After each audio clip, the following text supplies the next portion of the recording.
you mind if I take a seat? What's your name? Sophie. It's a lovely name. How old are you, Sophie? 12. You got a school round here? Yeah.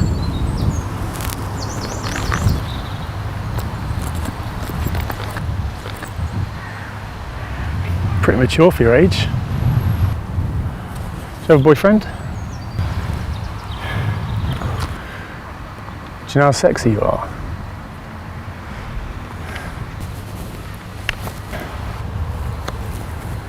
What do you think? Have you got one for me? Grooming a child is a crime. Come on, it'd be our little secret. Think it's different online? It's not. Stop it now, before we stop you. Contact Stop It Now for confidential advice. This case was an exceptionally concerning and disturbing case because of the fact you had a young female who was on a night out, and you had a calculated predator who was out that night clearly looking for only one thing.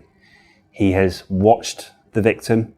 He has waited for his perfect moment to then pretend to be a taxi driver and take her back to an address where he's committed some of the most horrendous offences against this young lady.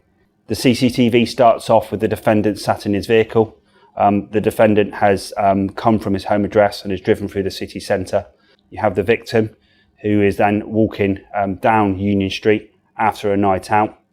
The CCTV here shows the defendant driving down Union Street and the victim in the circle, and as you watch it, the defendant puts his brake lights on and slows down right next to the victim. The victim is the young lady in the circle. The defendant drives his vehicle back up towards the victim as she proceeds to walk up Union Street. The victim is inside the green circle and the defendant is making his way up. As the defendant pulls his way up, he slowly slows down, stops next to the victim, where the victim then proceeds to go and talk to the defendant through the window. There's a short conversation where the defendant says he's a taxi driver, and the victim gets into the vehicle, and before the door is even shut, the vehicle makes off at speed towards the Devonport area. That then led on to a police investigation after the victim reported that she'd been raped. The message to other victims who've been victims of rape and serious sexual assault is that you will be believed. We will investigate the matter, and as shown in this case, we will act swiftly and promptly, and we will do everything in our power to bring offenders to justice. When you are ready to talk, we are here to listen, and we will investigate the matter effectively and promptly.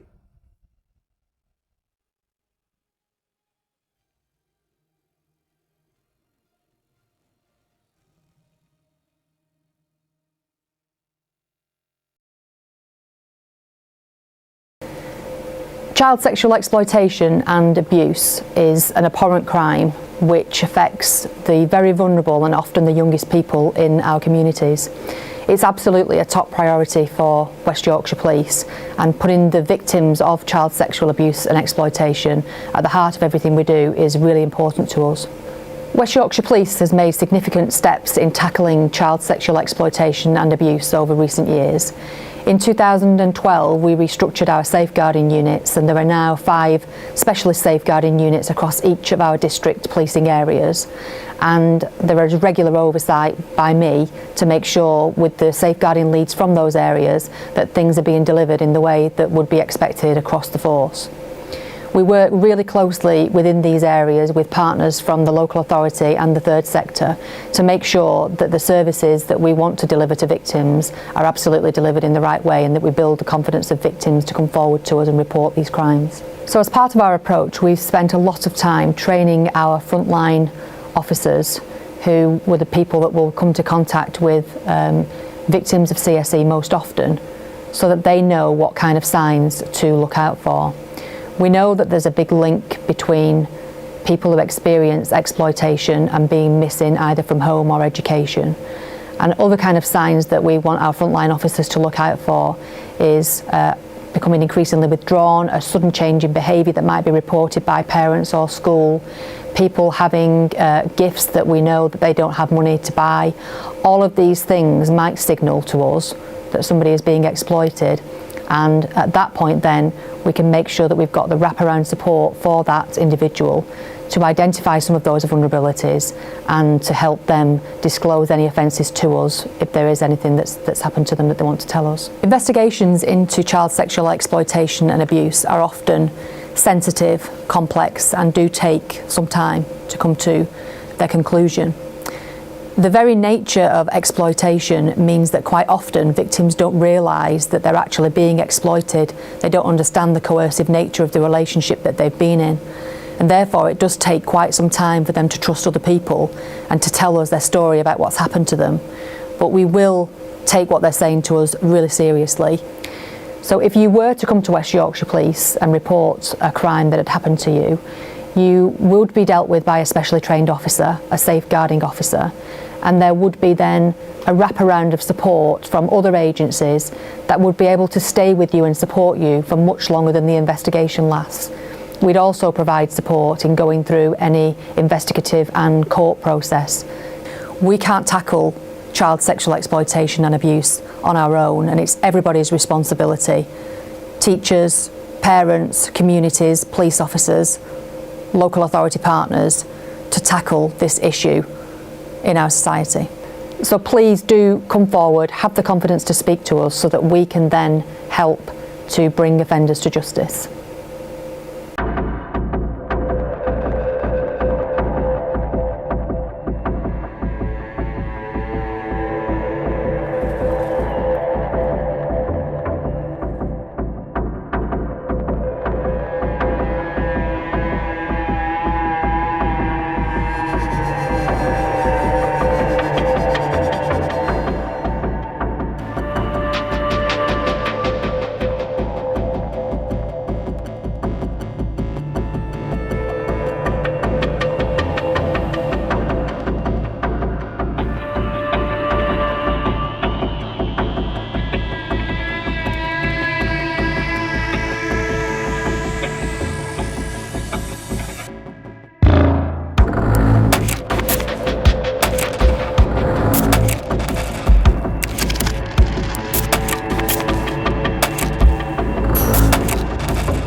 Before I offended, I considered myself to be an upstanding member of the community, and like most people, I had no experience of the police or the courts.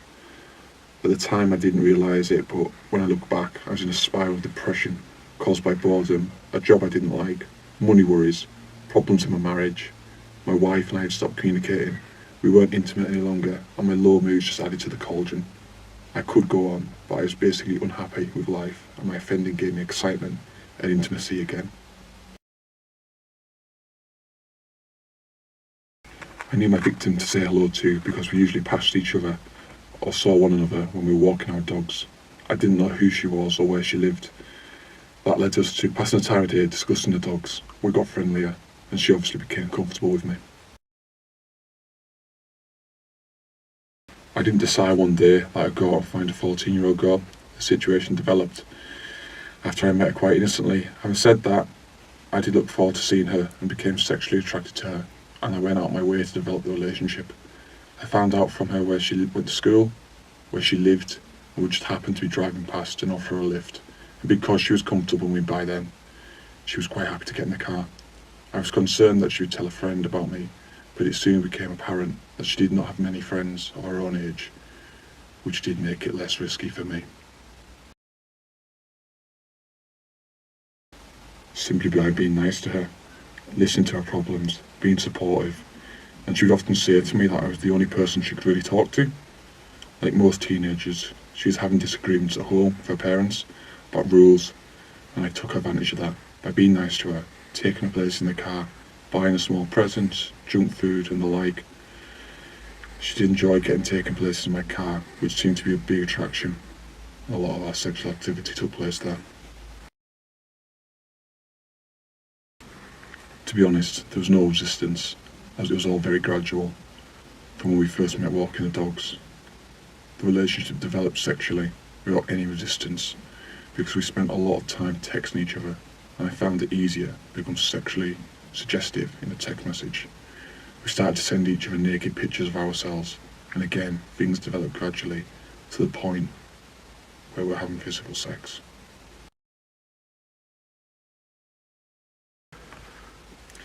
Thinking back, I was selfish.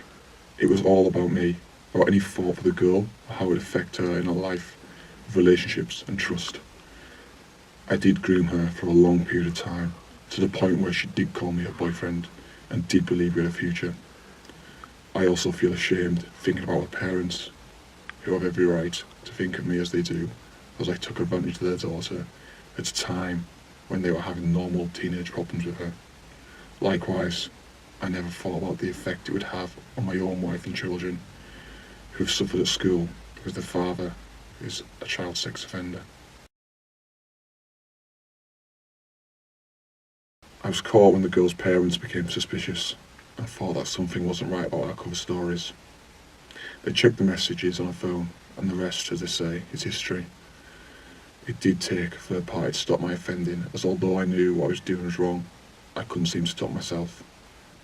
I never for one moment thought about being caught or the consequences until I was arrested, and that hit me like a sledgehammer. If I knew then what I know now about how it would affect my life, it would have been a big factor in stopping me. Hindsight is a wonderful thing, but I should have put a stop to the cycle of problems I was dealing with in life at the time by dealing with my depression and my relationship problems.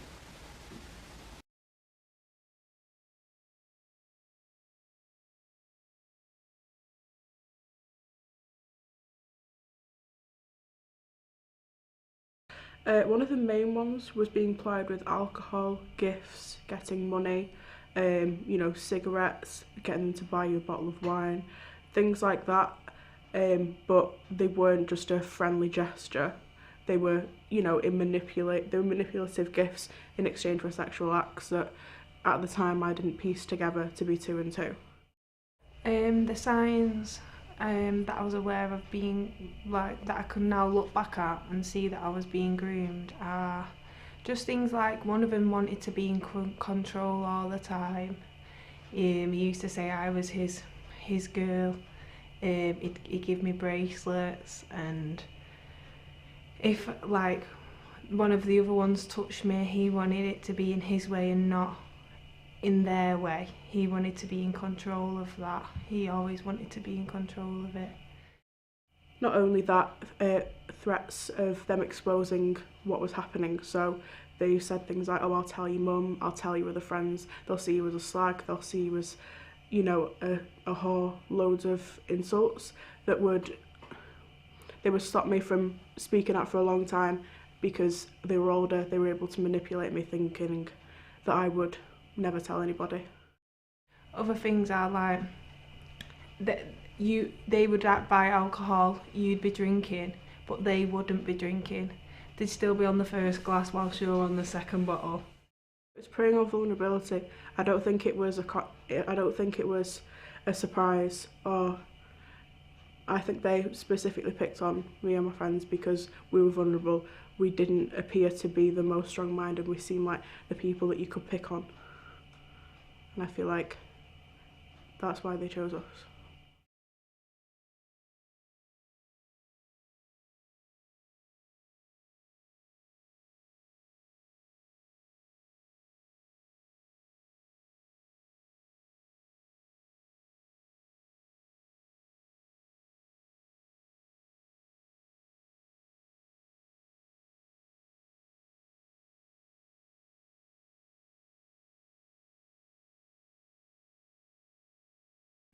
So initially it started off as grooming, buying me sweets, telling me I was pretty, and then it escalated to a series of sexual assaults and gross indecency over sort of like about a year and a half, and when it ended it was with rape.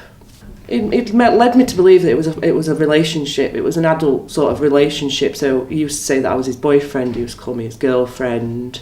He said that this is what boyfriend and girlfriend do, but we couldn't tell anybody because they'd stop us.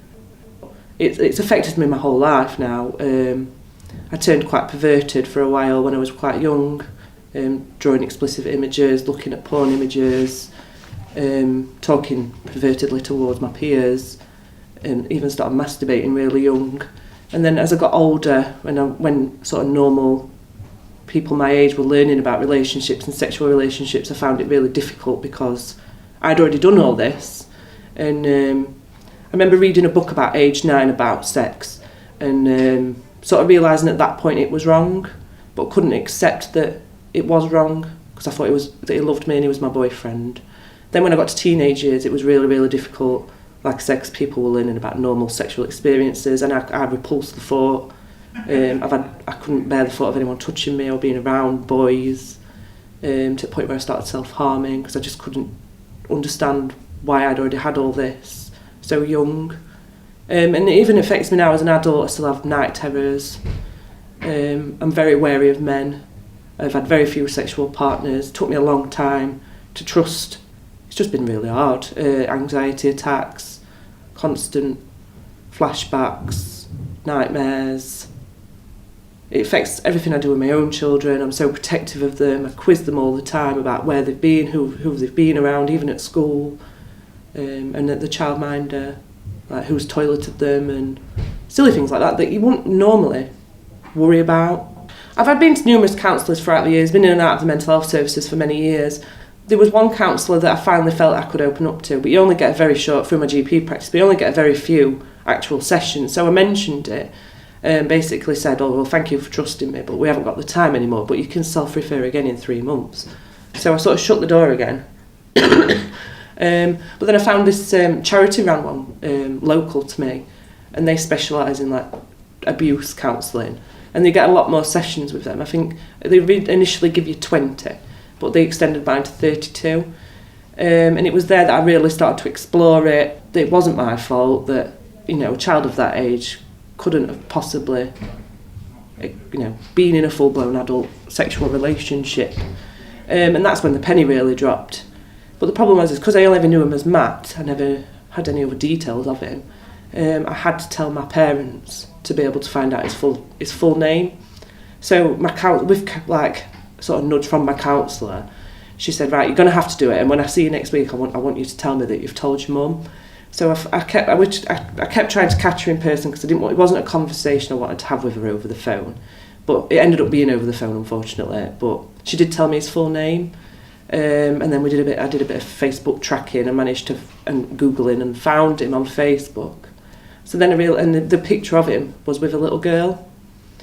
And instantly, as a mother, I thought, oh no, happens if he's done it to her, if he's done it to anybody else, I could have potentially stopped this.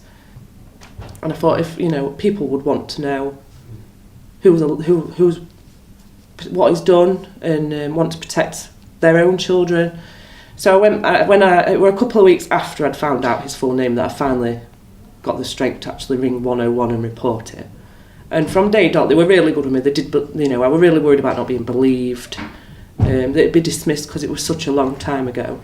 But it's been the complete opposite. They've always been supportive. They took all my concerns really seriously. And it's been a hard process, but it was worth it in the end, definitely worth it in the end.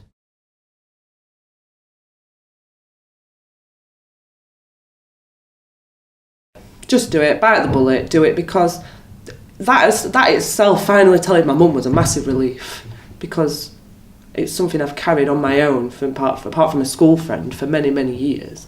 And that was alone. Like, I did worry she wouldn't believe me, and I shouldn't have, because she did, of course she did. It was maybe been a bit easier for me because we have no connection with Matthew anymore. But if people need to know, you just need to bite the bullet and do it, because you don't want to live the rest of your life thinking, what if? And if you found out I did it to somebody else, even though you're not the guilty party, you can't help but feel potentially guilty. So you just got to bite the bullet and do it, definitely. It's been, like I said, quite testing at times and difficult, and it's not a nice conversation to have, because the first time I really opened up about what happened was during my police statement. But they were really good. They like, if you need a break, you have a break. There's no pressure. It's a very intense situation, but they do what they can to make you feel comfortable. But most importantly, they do believe you, and they will do everything they can to launch an investigation and hopefully get you the justice that you deserve.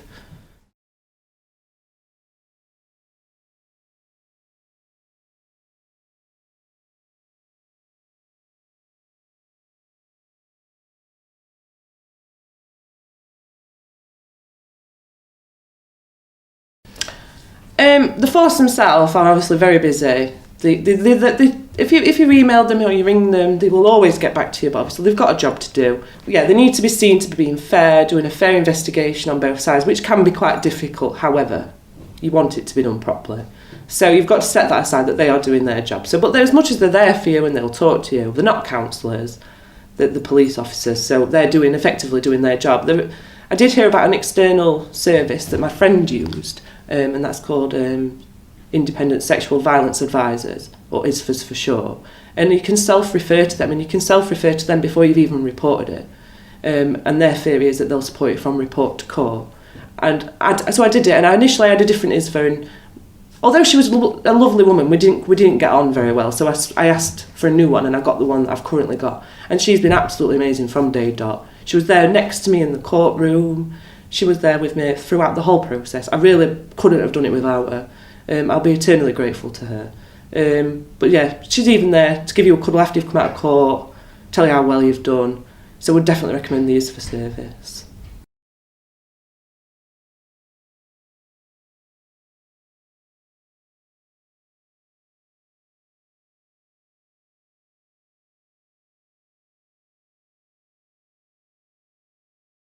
They do their best to protect you from even getting to the building. Like the court we were at, you could go through a side entrance. The witness service would meet you at the door. You'd go through you never had to cross paths with them. And even when you go into the actual court building, when we went up onto the landing, there was nobody there. They'd all been moved on. Obviously the perpetrator's already in the courtroom, and they give you the option from when you report it. If it does go to court, would you like to do it via video link, so you don't have to be in the room at all? Or would you like screens so that you are in the courtroom but you can't see them and they can't see you, and you can't see the public gallery. So that made it a lot easier. I had the screens, and although I was very wary of them being in the room, it was a lot easier because I couldn't physically see them. So that made it a lot easier. I don't think I could have done it if I had to know that more that he could see me. But there is the option that you don't even have to go into the courtroom if you don't want to. There is the video link options.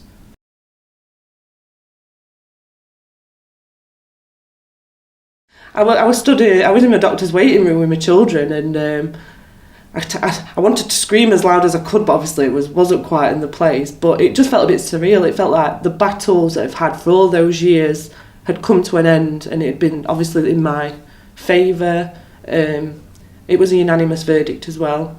So it was a wonderful feeling to think that 12 people obviously had managed to find him guilty of the things he'd done to me. It was a massive relief, and I slept the best I'd ever slept in years that night. It was really a surreal feeling. It's still not quite sank in now. I went back into work with a massive smile on my face, and everyone was like, "Oh, you're like a new woman."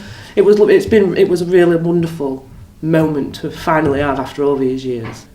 I'm hoping once sentencing's done and I know exactly how long he's looking at and what will be expected for him for the rest of his life, that I can shut this door and hopefully finally move on, get my life back together. Stole enough now. It's time to have my life back. We welcome the sentences today for Richard Chappell and Sherry Scott, who have been convicted and sentenced to some significant offences involving children, child sexual offences, which were terrible in terms of how they were investigated and the impact that they had on the victims and the communities where the offences were taken place. I'd like to just pay tribute to the entire operation team that worked on this investigation. This was a landmark investigation for the Yorkshire and Humber Regional Organised Crime Unit that involved the deployment of undercover online operatives alongside specialist detectives to investigate the activities of Chappell and Scott and bring a complex case to justice. I'd also like to pay tribute to our partners within the CPS and our partners within the judiciary who've worked alongside us to achieve the fantastic sentences that we've achieved today. I'm pleased to say that Chappell and Scott will no longer be within our communities and no longer presenting a danger to children and the public at large. Vigilance, a proactive police tactic. We send out uniform and plainclothes officers into high footfall areas like the nighttime economy, so around the pubs, clubs and bars in town and city centres. And we key in on and engage watching for red flag behaviours that might indicate somebody is perhaps looking to target vulnerable people for a sexual purpose. It could be engaging in an inappropriate way, catcalling, sexual harassment, those types of things, and inappropriate touching. We look to key in on those behaviours really, really early and stop offences before they start. You'll have cars that will keep, will just do loops and laps of Wood Street and the surrounding areas, and they'll be looking to just try and single out and pick out vulnerable females. It's been very popular within Wiltshire and it's been very effective. We go the length and breadth of the county. It's not just nighttime economy, so we're looking at any high footfall area, public area where there's a risk or a threat of sexual violence. Mate, she doesn't know you. What are you doing? What are you doing? She doesn't know you. What are you doing? Yeah, I'm taking her to the taxi driver. It's not firefighting. We're not looking to catch people after the event. When someone's subjected to sexual violence, it has an incredible impact on their lives. The trauma that can be caused can be extraordinary. If we have a member of the public who's already subjected to sexual violence, we can't make it any better for them. We're already too late, in effect. So what Vigilant does is we try to target the individual, the suspect, before they have a chance to strike, before they have a chance to cause that trauma. The best service we can provide our public is by preventing people becoming victims of crime in the first place. Have you got any ID with you? Identification documents? Yeah, can I see them, please? Are you getting in the taxi over here? Is that the plan? No, yeah, with her, yeah. No, not with her. Most of the time, we don't know who these people are. They've never come to our attention before. And in that case, we get lots of details from them. If their behaviour is such that we need to remove them from that nighttime economy space, we will use the powers that we have within legislation to do that. For us, that means that we control who is in our space. So if someone is causing issues, no thank you very much, you're not welcome here, go away, and you can come back when the nighttime economy isn't on or during the daytime. That's fine. This is a direction to leave under section 35 of the Antisocial Behaviour Order Act, okay? Okay. Sorry, Antisocial Crime and Policing Act 2014. It means that for the next 24 hours you cannot be in in Salisbury Town Centre. You need to go home now. You need to go home now. Yeah. Yeah, and if after the issuing of this, if you do not go straight home and you return within 24 hours, you can be arrested. So you mean I can't be just around this person? You can't be in Salisbury City Centre, as defined by the ring road. Okay. Understand? Yeah. So you just go home now and you're all good. So Project Vigilant has come about for a need to keep people safe in our communities from sexual predators that seek to cause harm to people just going about their everyday business. It's an epidemic and it's needed throughout the country, but we can only influence what we can influence. And by starting small in Wiltshire, we are working with other police forces to spread that elsewhere. My name's PC Max Smith. I'm a police officer based at Gabriel Cross Police Station. I'm out here tonight helping colleagues across the force with Project Vigilant. We're out here tonight looking for suspect behaviours, red flag behaviours we might call it. Excuse me guys, you just come over for a chat. You know them? You do know them? Do you know her at all? You together? Yeah. You do know her? Yeah, we all came together.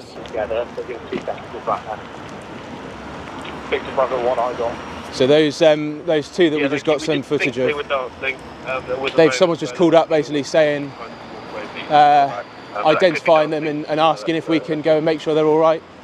Someone's told us that it seemed as though you were pushing and pulling her. So we're coming over. Are you going to listen to me? Because you've asked why we stopped you when we're talking to you.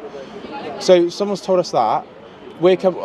Our aim out and about tonight, is to stop violence against women and girls. So to stop predatory behaviours from males trying to take advantage of intoxicated and vulnerable females. We're not trying to say that you've done that, but someone's told us that you've been pushing, pulling her, and we just want to make sure that everything's all good. And everything is all good, isn't it? Everything's all good, isn't it? Yeah? Sound. So as long as your partner's all good, then have you got your ID back? Yes. Yeah, you're lovely. What's the plan for the rest of your night? What's the plan for the rest of your night? Gonna go in? Sound idea. This would have been a prime example of just somewhere where, somewhere that someone could be taken advantage of out of sight. It's like a really dark alleyway cut through that cuts all the way through to Kyoki. I think DI Troy Smith was talking about it when we were in there, and he was saying that was the one where there's not a lot of actual offences occurring there, but it's a prime time for like lurking and loitering. It's dark, isn't it? It's just dark. It's really secluded. Yeah. Again, like that's the alleyway down there, so you can have lurkers coming in. If you see, if you have a lurker in the alleyway, you've got a lone female walking up through that alleyway, sort of from Kyoki up here. They could lead him off and down in here, and They're all trained to spot certain behaviours. If they spot those behaviours, they will do a very robust intervention. So what that will look like is they will go up to the person, and generally it's males, not all men, but generally in all of the deployments that we've done and Thames Valley have done, I think we've only stopped one female. They will go and speak with those males. They will say, we have seen you doing X, Y and Z behaviours. This is not acceptable behaviour. Because you're displaying this behaviour, it indicates to us that you pose a risk. And then depending on a number of factors, will then depend on how we deal with them afterwards. Hello. Yeah, you're right. Yeah, just checking, just because we've had a little concern, just to make sure you know each other. Yeah, we know each other. The reason why we're here is just because we've been watching on CCTV, and it was just because you're really intoxicated, and it's a whole violence against women thing, so we're just checking. Yeah, that's fine. Okay. Are you okay? You sure? You seem a little upset. You're shaking. You need to get warm a little bit. Yeah. I'll tell you what, go for the front, speak to Amy, and see if she can get you something warm, something like a hot drink or something, yeah? Yeah. And then just sit down for a little bit before you call a taxi to go home. Are you happy to have a hot drink and that, or do you want us to organise you a taxi now? Whatever. It's up to you, mate. If you wanna, they'll keep an eye on you in there.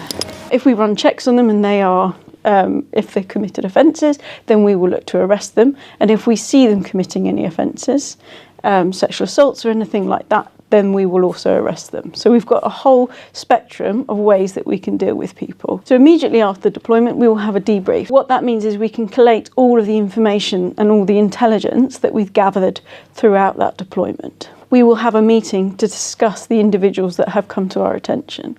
We risk grade them, and then depending on their level of risk will depend on how we deal with them. So any intelligence we have coming in will be reviewed by the analyst and researcher team.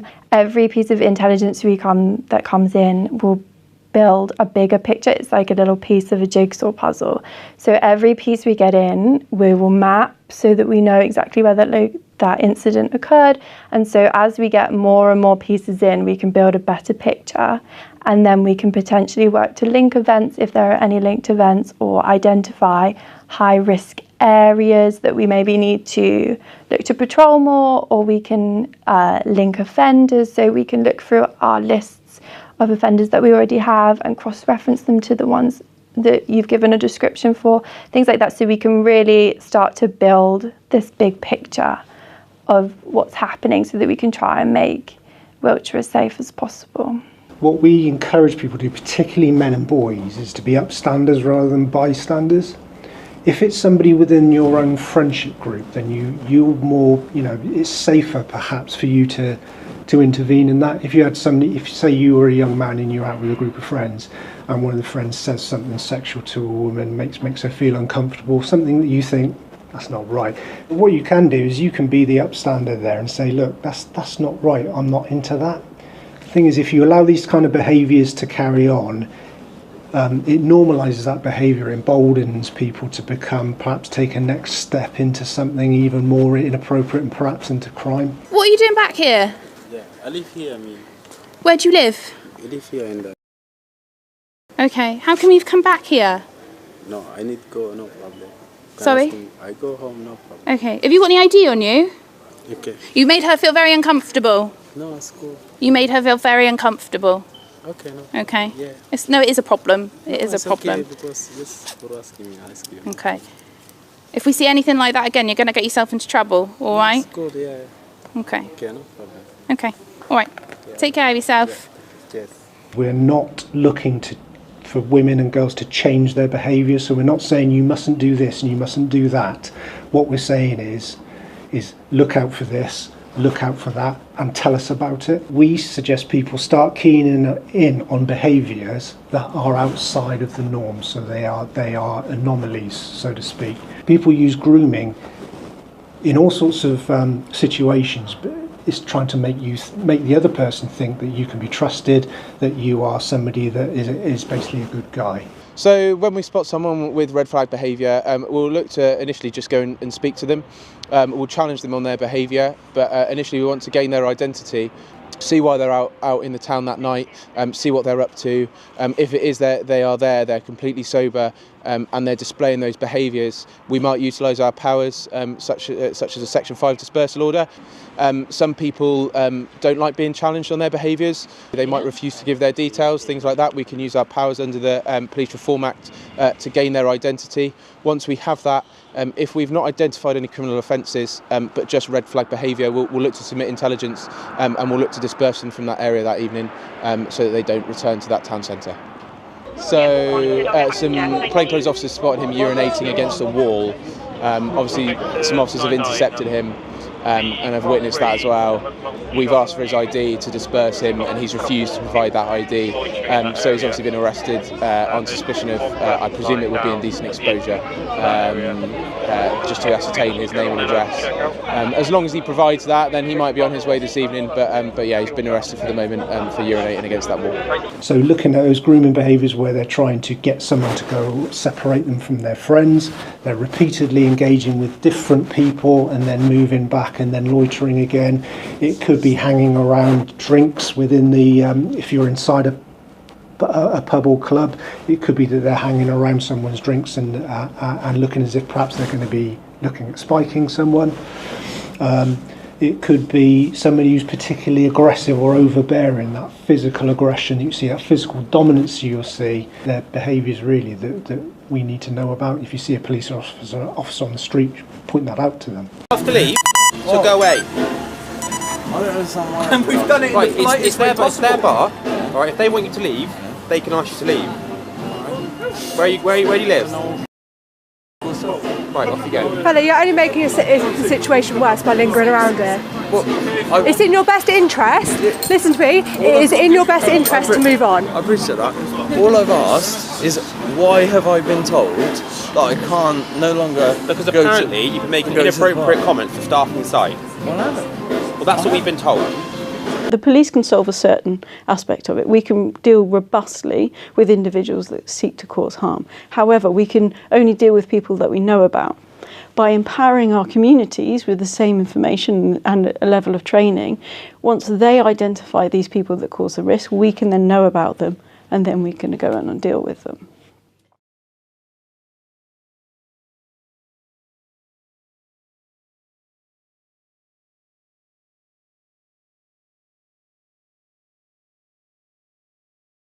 He started going quiet, and it wasn't just straight away, it was over a period of months, and he started losing a lot of weight. He wouldn't talk to us, he'd shut himself in his bedroom. We'd ask friends who've got older children that age, and they just all say it's his age. So we kind of just left it and didn't think nothing of it, but it got to a point where he literally was as skinny as anything, and he just wouldn't talk to us, he wouldn't confide in us, and every time we asked him what was wrong, he'd say nothing. So we just kind of had to be there for him until he was ready to open up to him, whatever was bothering him. And the January after school holidays, he went in and he told his teacher, and then it all came out.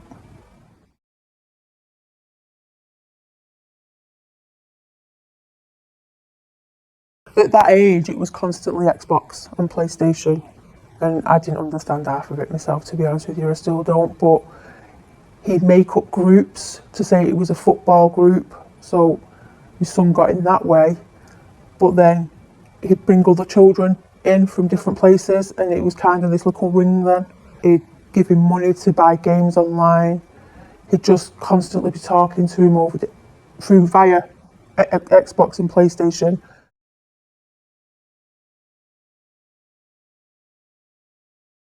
His phone, he'd constantly ring him.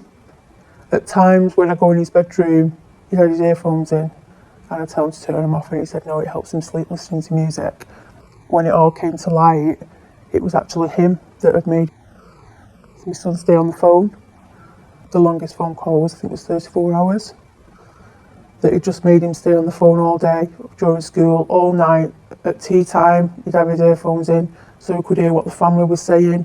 So if we ever got angry or upset with him for a silly thing like not bringing his pots down, he'd know, so he'd kind of use us against him. That's why he wouldn't talk to us all the time, because he kind of had it drilled into him that we're no good. So get away from your parents, it was that controlling. Get away from your parents and come with me, I'll look after you kind of thing. And he believed it.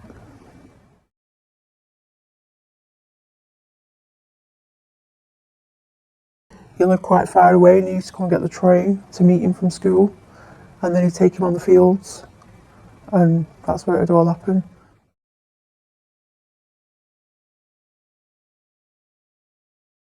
Absolutely mortified. It kind of put everything together. Why? Because you're aware of it happening to other kids, and you're aware of other people going through it, but you never think it's going to happen to your son.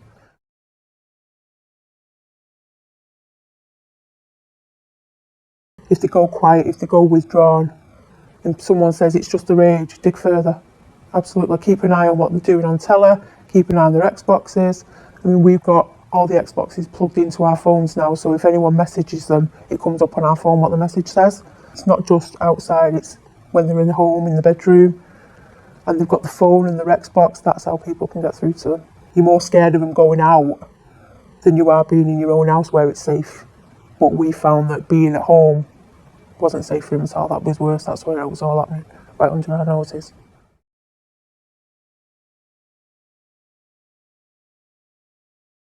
He's getting there. He's due to finish his last counselling session in a couple of weeks. He's he's in the middle of taking his exams. He got his prom. He's got a smile back again, and we've not seen that for years.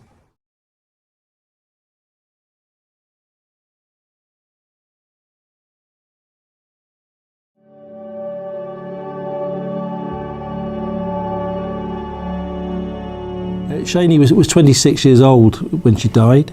She was living at Stoke Poges and was sharing a house with two friends. On the day of her death, we know she spent that day cutting the grass at her house. She loaded those grass cuttings into black bin liners and put those into her car, which was her pride and joy, a black Cavalier. And we know that she left the house with the grass cuttings round about 6 p.m. that day. Her car was last seen in the lay-by next to Taplow Lake between 6 p.m. and 7 p.m. Shani wasn't seen in that car at that time, but when the car was eventually searched, the empty grass cutting bag were found within the car.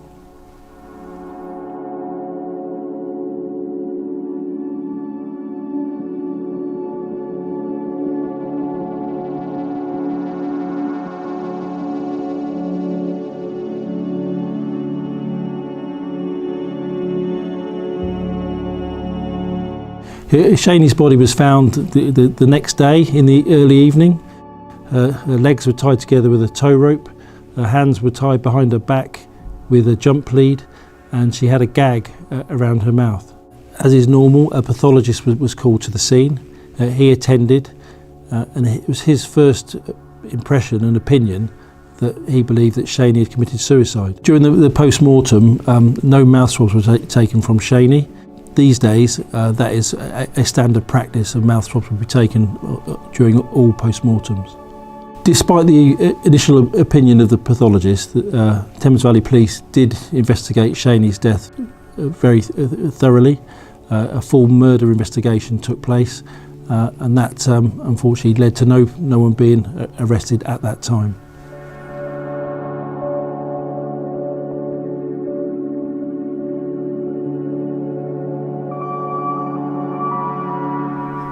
We had obtained profiles from the cloth, which came from a man, and we could say that those profiles actually came from semen on the cloth.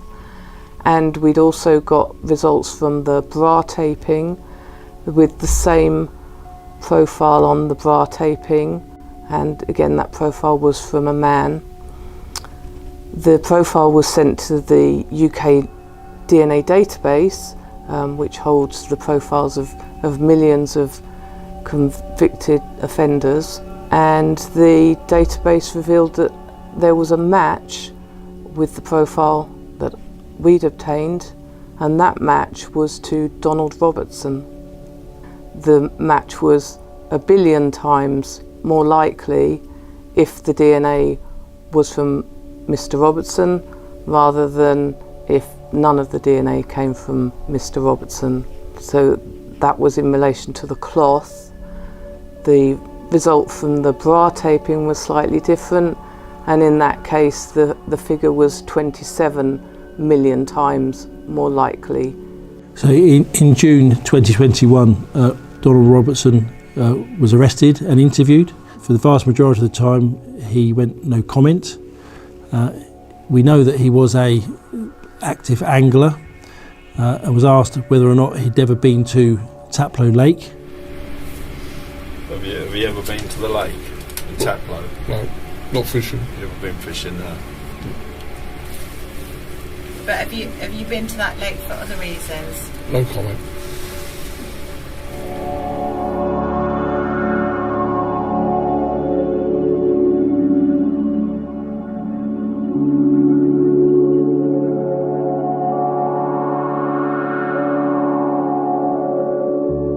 Robertson jumped over the fence, obviously surprised this young girl.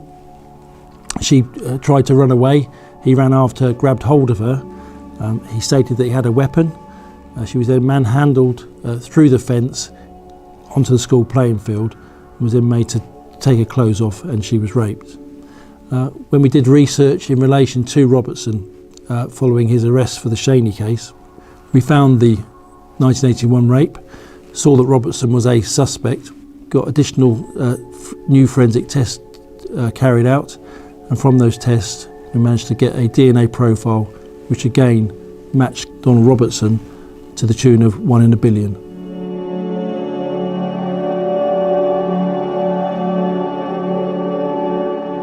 Donald Robertson has an horrendous list of previous convictions recorded against him.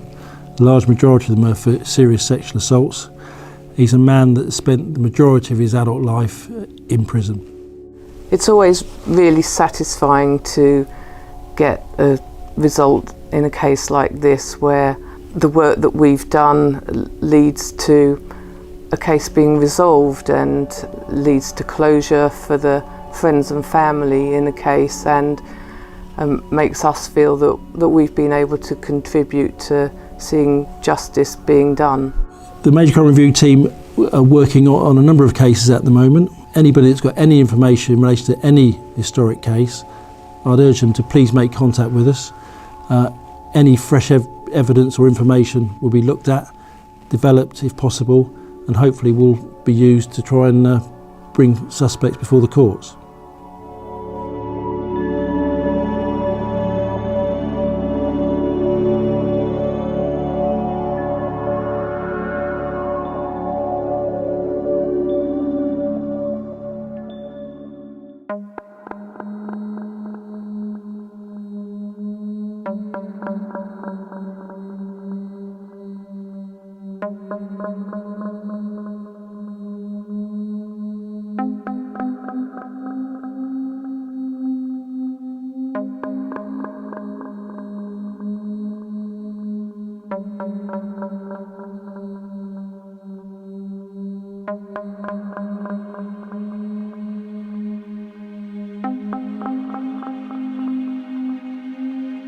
So he started running. I said, don't go near that cliff. Yeah. He goes and then just went over. It's just like that. So was he just walking? No, he was running.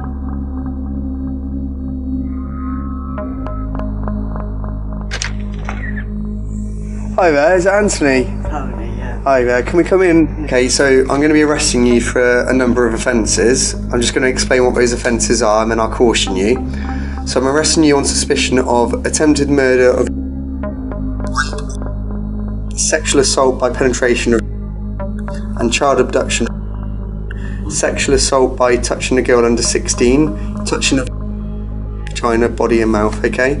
And also causing a child to incite into a sexual act, which was to touch your penis.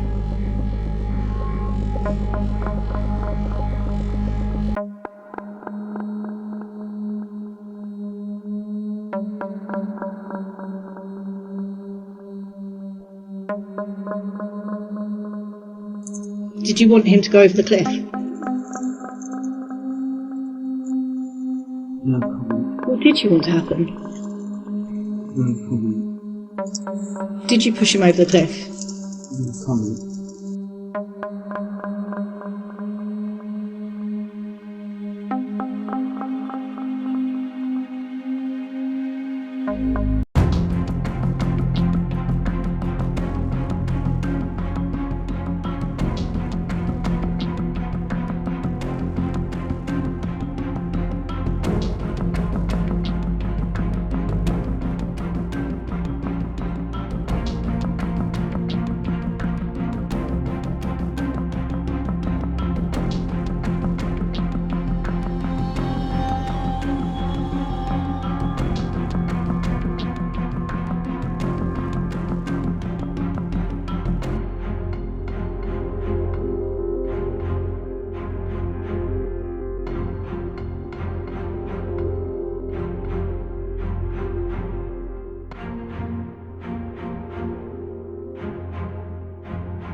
Okay. Okay, mate.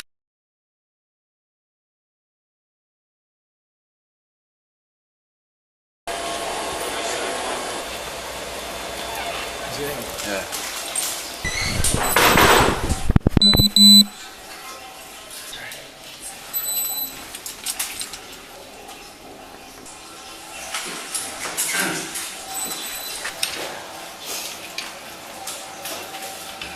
Police, open the cubicle now. Stand up. Okay.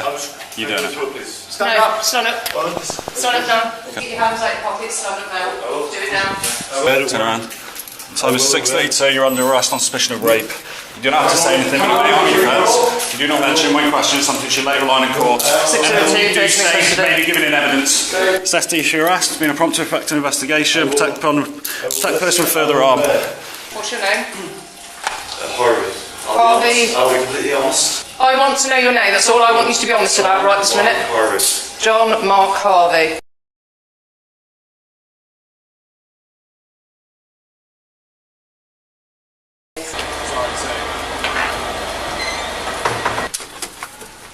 Okay, watch your head, watch your step.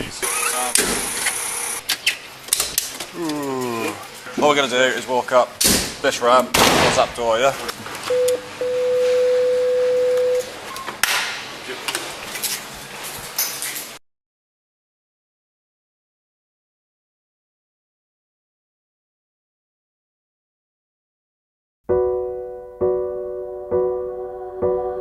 Hold the thought, what am I to you? Tonight everything could change when everything is wrong. Tonight everything No! change. No! Stop it! No! When everything is gone. Get off me!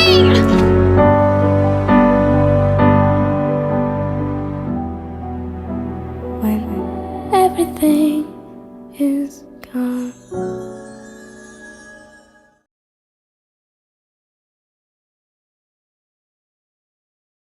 I would like to first start by publicly commending Hussein's victim for her bravery and courage throughout this process, as she was subjected to the most horrific abuse. Her strength is further demonstrated by the fact that she gave evidence at the trial back in 2015, and without her, we may not have been able to prosecute Hussein. She has been at the very heart of everything we have done, and for her sake alone, we have always remained determined to catch Hussein, regardless of how much time passed or distance he had travelled. I do hope today's result provides her with a measure of comfort as she continues to rebuild her life. Hussein is a sexual predator who mistakenly thought that he could flee to another country and carry on with his life while his victim was left to deal with the consequences of his vile actions and robbed of justice. His extradition and subsequent appearance in court for imprisonment demonstrates that when it comes to pursuing perpetrators of child sexual exploitation, we will follow them across the globe if necessary. This is an overwhelmingly positive result for Greater Manchester Police, as well as other agencies including the National Crime Agency, the Foreign and Commonwealth Office, the British High Commission in Pakistan and the Pakistani authorities, who've worked in partnership with us for a number of years to secure Hussein's extradition. And it would be remiss of me not to take this opportunity to also thank the original NHS Crisis Intervention Team, Rochdale Metropolitan Borough Council and St Mary's Sexual Assault Referral Centre in Manchester. They have supported us from the very beginning and were integral to securing Hussein's conviction and sentence in 2016. And finally, I would like to reiterate that today's result demonstrates our absolute commitment to bringing criminals to justice. We will always do everything in our power to ensure that dangerous predators like Hussein face up to their abhorrent crimes. I hope this news serves as a stark warning to abusers that this kind of behaviour will not be tolerated. I also hope it sends a clear message to those who think that they can flee to the other side of the world to avoid serving a prison sentence. We won't stop until you're put behind bars. Basically what happened is I went on a date with another guy and then that finished quite sharply because we just didn't click, and then I had like an hour and a half to my train and I was chatting to this guy and so I said, I'll meet you for a drink, that's fine. I attended the hotel, and he said, I just need to go out and get some money, and then we'll go for a drink. So I followed him up into his room, and I never left there until I think it was about 6:30 in the morning. So obviously I missed my train, and I woke up with my trousers down, and I just didn't feel right, and I just escaped from the hotel. I don't really know exactly what happened to this day, really. I had blood coming out of my veins there, and I've still got a mark there to this day where it happened, and I believe that they put something in my drink as well. The officer what was dealing with me on the day was assigned as my officer. She was being my rock through the whole, and still is now, really. She's always there if I want to talk to her or any queries, but the support there is unbelievable. Because there was times in the case where I didn't think I could actually, it was getting too stressful, and she really looked after me. And when she wasn't off, she would assign another officer to look after me through the crucial times when I was low and my moods and suicide thoughts. So she made sure my safety, and there was someone always there to talk to. I've taken an overdose, I've ended up in hospital, my anger, I've lost friends over it because they don't know how to deal with it, so my life's been ripped apart by this, and I'm still here to tell the story, and it's the police's and the support out there why I'm still here. Because I've been at my lowest, and I've come back, and I'm here today to tell the story, and I didn't end my life. And I think, because men are men, I don't think they've got the courage to come out like a female would and actually say what's happened to them. More like their pride, I would say. If it's happened to you, you need to report it, because it will destroy you mentally and physically. Good afternoon, everyone. I'm Detective Chief Inspector Greg Wood. Today, Gavin Plum starts a life sentence with a minimum of 16 years, and the streets of Essex are safer as a result of his imprisonment. He is a dangerous individual with a history of kidnapping women and girls. He tried to claim throughout the trial that he was an obsessive fan and a fantasist. That is simply not true. He planned this attack on Miss Willoughby over a 2-year period, scoping her movements, seeking help from others, and buying items that would incapacitate and inflict violence. He is not a fantasist. He's a calculating sexual predator who has spent his adult life seeking to inflict violence on women. Today, I pay tribute to Miss Willoughby and the other women who Gavin Plum sought to harm. Their bravery has helped us protect other women, and I thank them for their courage.